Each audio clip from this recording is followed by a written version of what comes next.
JEE main face 1 2026 ജനുവരി 23 shift 2 ചോദ്യങ്ങളാണ് നമ്മൾ നോക്കുന്നത്. ഒന്നാമത്തെ ചോദ്യം നമുക്ക് നോക്കാം. ഒരു ഗ്രാഫ് തന്നിട്ടുണ്ട്. ഇപ്പോൾ കോൺസെൻട്രേഷൻ വേഴ്സസ് ടൈമിൻ്റെ ഒരു ഗ്രാഫാണ് തന്നിരിക്കുന്നത്. ഒരു റിയാക്ഷൻ തന്നിട്ടുണ്ട്. The above is a concentration versus time plot for a dissociation reaction A giving NB. അപ്പോൾ എ എന്ന് പറയുന്ന റിയാക്ടൻ്റ് N യൂണിറ്റ് B ആയിട്ട് മാറുകയാണ് ഈ റിയാക്ഷനിൽ ചെയ്യുന്നത്. Based on the data of initial phase of the reaction, അതായത് ഇനിഷ്യൽ 10 മിനിറ്റിൻ്റെ കാര്യം നമ്മൾ നോക്കേണ്ടതെന്ന് പറയുന്നുണ്ട്.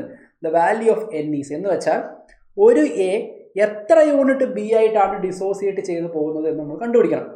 ശ്രദ്ധിക്കേണ്ട കാര്യം, ഈ ഒരു പെർട്ടിക്കുലർ ക്വസ്റ്റ്യൻ കെമിക്കൽ കൈനറ്റിക്സ് ആയിട്ടോ ഈക്വിലിബ്രിയം ആയിട്ടൊക്കെ നമുക്ക് കണക്ട് ചെയ്യാൻ പറ്റുന്ന ഒരു ചോദ്യമാണ്. അപ്പോൾ ഇത് ശരിക്കും പറഞ്ഞാൽ സ്റ്റോഷ്യോമെട്രീനെ ബേസ് ചെയ്തൊരു ചോദ്യം നമുക്ക് പറയാൻ പറ്റുള്ളൂ. കെമിക്കൽ കൈനറ്റിക്സ് ആയിട്ടോ അല്ലെങ്കിൽ ഈക്വിലിബ്രിയം ആയിട്ടോ അവിടേക്കാണ് നമ്മൾ ഗ്രാഫുകൾ കാണുന്നത്. നമുക്ക് വേണമെങ്കിൽ മോൾ കോൺസെപ്റ്റ് ആയിട്ടൊക്കെ കണക്ട് ചെയ്യാൻ പറ്റുന്ന ഒരു ജനറിക് ക്വസ്റ്റ്യൻ ആണ്. ഒരു പെർട്ടിക്കുലർ ചാപ്റ്ററിൽ നിന്നാണ് ഈ ചോദ്യം നമുക്ക് പറയാൻ പറ്റില്ല. സോ നൗ നമുക്കിവിടെ തന്നിരിക്കുന്ന ഇനിഷ്യൽ 10 മിനിറ്റിൻ്റെ ഡാറ്റ വെച്ച് അനലൈസ് ചെയ്യാൻ നമ്മളോട് പറഞ്ഞിരിക്കുന്നത് കേട്ടോ. അപ്പോൾ നമുക്ക് തന്നിരിക്കുന്ന റിയാക്ഷൻ പ്രകാരം നമുക്ക് ഇങ്ങനെ അറിയാം, എ എന്ന് പറയുന്ന ആൾ N യൂണിറ്റ് B ആയിട്ടാണ് മാറുന്നത്. അപ്പോൾ നമുക്കിവിടെ മനസ്സിലാക്കാൻ പറ്റുന്നൊരു കാര്യം, ഒരു യൂണിറ്റ് എ റിയാക്ട് ചെയ്താൽ N യൂണിറ്റ് B ഉണ്ടാകണം. ഓക്കെ, അപ്പോൾ നമുക്ക് ഇനിഷ്യലി സ്റ്റാർട്ടിങ് T=0 നോക്കുന്ന സമയത്ത് റിയാക്റ്റൻ്റ് മാത്രമേ ഉണ്ടാവുള്ളൂ. ഇനിഷ്യൽ 10 മിനിറ്റ് എന്ന് പറയുമ്പോൾ റിയാക്റ്റൻ്റ് മാത്രമേ ഉണ്ടാവുള്ളൂ. റിയാക്റ്റൻ്റ് എ ആണ്. നോക്കി, എയുടെ കോൺസെൻട്രേഷൻ 0.05 ആണ്. ശേഷം ടൈം പോകുന്നതിനനുസരിച്ച് എയുടെ കോൺസെൻട്രേഷൻ കുറഞ്ഞു വരുന്നു. അപ്പോൾ ഡിക്രീസിങ് ഗ്രാഫ് എന്ന് പറയുന്നത് റിയാക്റ്റൻറ്റിൻ്റെയാണ്, അതായത് ഇത് എയുടെ ഗ്രാഫാണ്. ഇൻക്രീസ് ചെയ്യുന്ന എന്താ, പ്രൊഡക്റ്റാണ്. അപ്പോൾ ഈ കാണുന്ന പ്രൊഡക്റ്റിൻ്റെ ഗ്രാഫുമാണ് ബിയുടെ ഗ്രാഫ്. ഓക്കെ, എ എന്ന് പറയുന്ന ആൾ ഇനിഷ്യലി എത്രയാണെന്ന് നോക്കിയാൽ 0.05 ഉണ്ട്. Initially A is 0.05. ബി എത്രയുണ്ടെന്ന് നോക്കിയാൽ B 0 ആണ് ഇനിഷ്യലി. ഇനി ഇനിഷ്യൽ 10 മിനിറ്റിൻ്റെ ഡാറ്റ എടുക്കാൻ പറഞ്ഞു. സോ T=10 മിനിറ്റ് എടുക്കുകയാണെങ്കിൽ നമുക്ക് നോക്കിക്കഴിഞ്ഞാൽ കാണാം, എ എന്ന് പറയുന്ന ആൾ 0.05 നിന്ന് 0.04 ആയി കുറഞ്ഞു.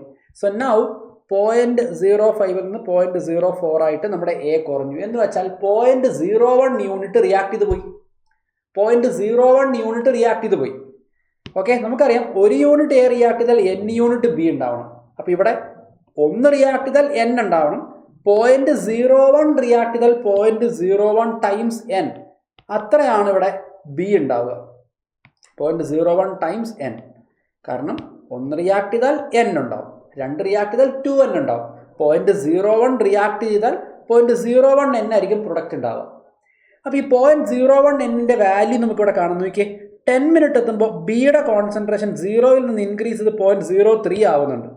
എന്ന് വെച്ചാൽ now this value is given 0.03. അപ്പോൾ നമുക്കൊരു ഇക്വേഷൻ ആയില്ലേ, 0.01 into N is equal to 0.03. അപ്പോൾ അതിൽ നിന്ന് Nൻ്റെ വാല്യൂ എന്ത് വരും, രണ്ട് സൈഡും കട്ട് ചെയ്താൽ 3 എന്നല്ലേ വരിക. So N value will be 3. ഇതാണ് നമ്മുടെ answer. So the right answer is option 2 here. Second option ഇതായിരിക്കും നമ്മുടെ ശരിയായിട്ടുള്ള ഉത്തരം എന്ന് പറയുന്നത്.